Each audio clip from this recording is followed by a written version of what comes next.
tous chers mortels, c'est Dragmar, on se retrouve avec les sorties de la semaine. Bon, il y a 2-3 trucs, pas mal de nouveautés, mine de rien, cette semaine. Alors, nous avons l'atelier des sorciers, l'agenda, je pense que ça va en plaire à certaines personnes. Mais moi j'ai déjà mon agenda Tank Center, donc bon, pas besoin. Battle Game in 5 secondes, volume 8, j'ai du retard, je suis au 6ème tome, si je dis pas de bêtises, j'ai un petit peu de retard dessus. Beyblade, tome 12, ça c'est pas pour moi. Black Clover, Quartet Knight, donc là c'est un spin-off, on va juste lire le résumé vite fait. Alors, après qu'Astra ait battu Mars dans le premier donjon conquis par les taureaux noirs, le capitaine Yami est frappé par une étrange malédiction suite à un rare événement céleste. Il est redevenu un adolescent. Au même moment, le mage démoniaque Karna attaque la capitale, plongeant le royaume en guerre.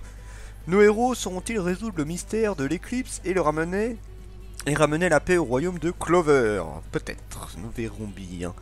Alors, conte imaginaire, la reine des neiges et les 5 éclats. Donc ça fait partie des Nominobi, c'est un nouveau format pour les contes d'Igreyman volume 26, bordel de Dieu, depuis le temps, ça fait un petit moment que c'est pas sorti d'Igreyman, hein, ça doit faire plusieurs années là. Dr Stone, volume 8, oui, bon ça, voilà, comme d'hab. Dragon Ball, les recettes légendaires, ça c'est un peu comme ils avaient fait avec les recettes de Sanji, mais version Dragon Balls, donc ça peut être rigolo, surtout en fin d'année. Empereur du Japon, volume 1. De quoi que ça va parler ça? Résumé de l'an 37 de l'ère Meiji, soit en 1904, le jeune Hirohito tente de trouver sa place de son apprentissage, sa régence au début de son long règne, jusqu'aux événements qui ont conduit le pays du soleil levant à la Seconde Guerre mondiale. Ce merveilleux manga très documenté lève le voile sur la vie et l'enfance méconnue du prince Hirohito, Showa Tenyu, ou empereur de Showa et son nom de règne. Pourquoi pas, c'est historique. Alors la couverture me fait passer un petit peu à Scissor, un autre manga qu'ils avaient fait version manga. Donc ça pourrait être intéressant aussi en soi. Fairy Tail, la grande aventure de Happy, volume 2. Fruit Basket Another, volume 3. Ça fait un moment aussi qu'il n'y avait pas eu de tome pour cela. Félin pour l'autre, volume 4. Grand Blue Fantasy, volume 6. Bon, ça j'ai un méga retard, mais bon, à la limite, j'ai pas trop envie de rattraper ce manga là. Hikaru no Go Deluxe volume 14. J'aime bien les dessins et il faudrait que je m'y mette un de ces quatre. Un de ces quatre. Iris Zero volume 8. Ça c'est pas pour moi. Luna Kiss, ça m'a l'air très girly. Oh, les dessins sont à l'ancienne, vraiment en school, terminé en 7 tomes. Luna Amano est une collégienne on ne peut plus ordinaire, ou du moins c'est ce que tout le monde croit, car en réalité elle cache un secret pas banal. Elle est moitié humaine, moitié vampire. Ah bah tiens, c'est original. Tout comme sa mère avant elle, elle pourra devenir complètement humaine en épousant celui qui donnera son premier baiser. Ça c'est spécial quand même. Et cet événement pourrait ne pas tarder à se produire suite à l'arrivée de des beaux jumeaux Kisaragi dans sa classe. Mais qui de Haruka ou de Taiga fera d'elle une humaine? D'accord, ça a l'air très girly, très cucu, mais bon, pourquoi pas. One Piece Magazine volume 4, ça c'est pareil, ça fait un petit moment qu'il n'y a pas eu de One Piece Magazine. Your Little Secret volume 4, ça oui, je prendrai. Pitch Black Teen, qui disait, ça fait old school aussi un petit peu celui-là. Alors, en ce monde, le dogme de Luna cherche à imposer le bonheur à tous, et pour ses adeptes, le bonheur se trouve dans la mort. Ah oui, d'accord, ok. Momo, jeune institutrice d'un petit village, fait la rencontre d'un jeune garçon tombé du ciel qui ne se souvient ni de son nom ni d'où il vient. Bah, comme c'est pratique, tiens. Mais lorsque les villageois subissent l'assaut des missionnaires et de Luna, ce garçon sans passé, baptisé Ten par celle qui l'a aidé, invoque une immense faux destructrice à l'aide d'un mystérieux rosaire. Waouh, ça a l'air particulier. Sensuel Dilemme. Pour l'instant c'est un 4 tomes au Japon. Shino, 30 ans, et une femme d'expérience tant professionnelle que sentimentalement, mais aujourd'hui c'est le mariage qui la préoccupe et elle souhaite trouver un partenaire qui comme elle aspire à se poser. Seulement Mayuki, un jeune homme de 9 ans de moins qu'elle, lui déclare sa femme et entre dans sa vie sans crier gare.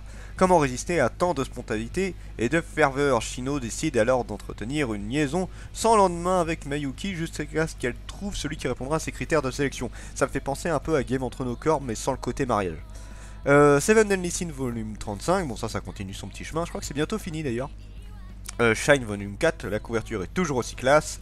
Strange Fruit volume 3, j'avais bien aimé le tome 1 et 2, j'ai pas eu l'occasion de vous en parler, il faut que je reparle. C'est un manga qui était fort sympathique.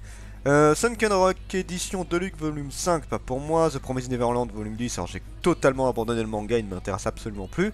Tokyo Revenger volume 4, ça je le prendrai. 12 Demon King volume 6, j'ai du retard, c'est dommage parce que l'idée du manga était plutôt bien. Et là c'est juste moi qui n'arrive plus à la rattraper. Waiting for Spring volume 10, ouais, ça c'est pas pour moi. Darwin's Game volume 17, ça y est, ça reprend un peu parce que pendant un temps ça n'avançait plus ce manga là. Et là on reprend un rythme un peu plus correct. Dragon Quest, les héritiers de l'emblème, volume 9, c'est pas pour moi, même si je suis très fan de Dragon Quest. Femme et la guerre.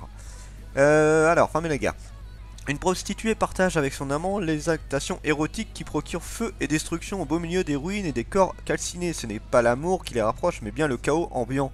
Au milieu des bombardements nocturnes, la femme oscille entre un désir insensé de vivre et la peur de mourir dans un Japon finissant. Moi je veux vivre comme un tigre dans la forêt vierge, vivre au risque de ma vie. Putain, ça a l'air très particulier. Earthgear, nouveau manga qui est plutôt bien attendu, de ce que j'ai compris. Premier tome, oh là là, le résumé est méga long. La vache, il y a 200 ans, une guerre planétaire a quasiment anéanti l'espèce humaine. La Terre n'est plus peuplée que de machines livrées à elles-mêmes. La jeune roue est élevée par Z, un robot pacifique, véritable père de substitution, qui la couvre d'attention. Leur quotidien est bouleversé par l'arrivée d'un nouveau venu. Chrome, tout juste arrivé, il prend le rôle du petit frère naïf et maladroit dans leur étrange famille. Z tente tant bien que mal de lui faire intégrer la notion d'autonomie, pas évident pour un robot. Tout s'accélère quand un Insign, un androïde fou, détruit Z avant d'attaquer Roux pour Chrome. L'heure du choix est venue.